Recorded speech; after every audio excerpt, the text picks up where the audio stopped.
was a disaster. I can say like they treated. Israeli সেনাদের কাছ থেকে ছাড়া পাওয়ার পর ভয়ঙ্কর নির্যাতনের অভিযোগ তুলেছেন গ্লোবাল সুমুদ ফ্লোটিলা নৌবহরের অধিকার কর্মীরা। তাদের দাবি, আটক অবস্থায় ইসরায়েলি নিরাপত্তারক্ষীরা শারীরিক ও মানসিকভাবে নিষ্ঠুর আচরণ করেছেন। আটক কর্মীদের উপর কুকুর লেলিয়ে দিয়ে ভয় দেখানো হয়েছে। সেনারা বন্দীদের দিকে বন্দুকের লেজার লাইট তাক করে ভয় দেখানোর চেষ্টাও করে। গাজার উদ্দেশ্যে যাত্রা করা এই ত্রাণবাহী নৌবহরকে ইসরায়েলি বাহিনী আটক করে প্রায় ৪৫০ জন অধিকার কর্মীকে হেফাজতে নেওয়া হয়। এর মধ্যে কয়েকজনকে পরবর্তীতে মুক্তিও দেওয়া হয়েছে। ইতালীয় সংবাদ সংস্থা ANS এর বরাতে জানা যায়, রোমে ফিরে অধিকার কর্মী চেজারে তাফানি বলেন, আমাদের সঙ্গে ভয়ঙ্কর ব্যবহার করা হয়। সেনাদের হেফাজতের পর পুলিশের হাতে আমাদের তুলে দেয়া হয়।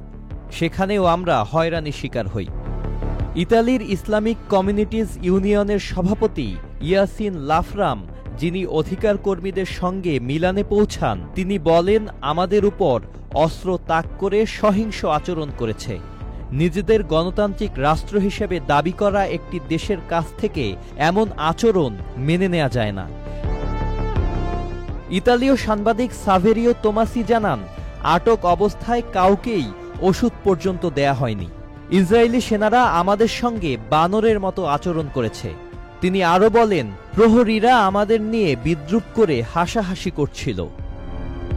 অধিকার কর্মীদের অভিযোগ, তাদের ঘণ্টার পর ঘণ্টা হাঁটু গেড়ে বসে থাকতে বাধ্য করা হয়। ৩ দিন কিছু খেতেও দেওয়া হয়নি, এমনকি শৌচাগারের পানি পান করে বেঁচেছিলেন তারা।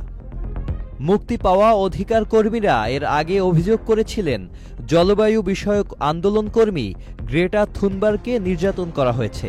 তারা বলেছিলেন, গ্রেটাকে মাটিতে টেনে হিঁচড়ে নেওয়া হয়েছে, ইসরায়েলি পতাকায় চুমু খেতে বাধ্য করা হয়েছে এবং মিথ্যা প্রচারণার কাজে তা ব্যবহার করা হয়েছে। এই নৌবহরে ছিলেন জলবায়ু আন্দোলনকর্মী গ্রেটা থুনবার্গ, নেলসন ম্যান্ডেলার নাতি ম্যান্ডেলা ম্যান্ডেলা ও ইউরোপীয় কয়েকজন আইন প্রণেতা। গাজার উপর আরোপিত নৌ অবরোধ ভাঙার উদ্দেশ্যে গ্লোবাল সুমুদ ফ্লোটিলা যাত্রা করেছিল। তাদের লক্ষ্য ছিল অবরুদ্ধ ফিলিস্তিনিদের কাছে প্রতীকীভাবে ত্রাণ পৌঁছে দেয়া এবং মানবিক সংহতির বার্তা পাঠানো। Sajid Abdullah, channel I.